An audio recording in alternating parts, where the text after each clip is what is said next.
अली रजा राजपूत का मैं सूदखोर के इल्ज़ाम को मुस्तरद करता हूँ। सैफ अली भट्टी।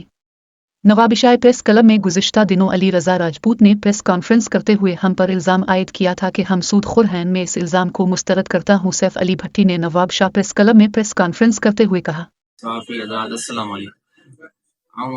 सैफ अली खान वलद हाजी शाहिद खान भट्टी वेठल गरीबाबाद नवाबशाह बयान थो ॾियां त मुश्ताक लोहार सां मुंहिंजे वालिद साहब हाजी शाहिद खान जो 8 खां 10 साल पुराणो तालुक़ु आहे हुयो, जॾहिं त मुश्ताक लोहार कारोबार जे लाइ मुंहिंजे वालिद साहब हाजी शाहिद खान खां लोहार खे कारोबार लाइ मुख़्तलिफ़ वक़्तनि ते पैसनि जी घुर कंदो रहियो ऐं चयो त कारोबार में जेका बचत थींदी उन मां पाण अधो अधु कंदासीं।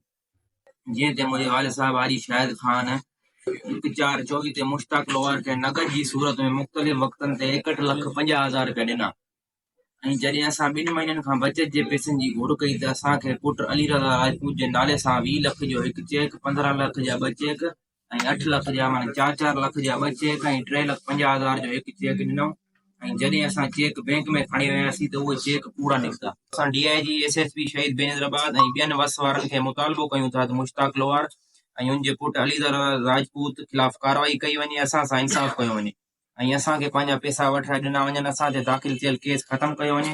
ॿी सूरत में असां कानूनी कार्रवाई ऐं कानूनी रस्तो इख़्तियार कंदासीं ऐं असां ते उहो कूड़ा इल्ज़ाम हणी असां इज़तदार माण्हू आहियूं, असां ते उहो व्याज जा इल्ज़ाम हणे थो।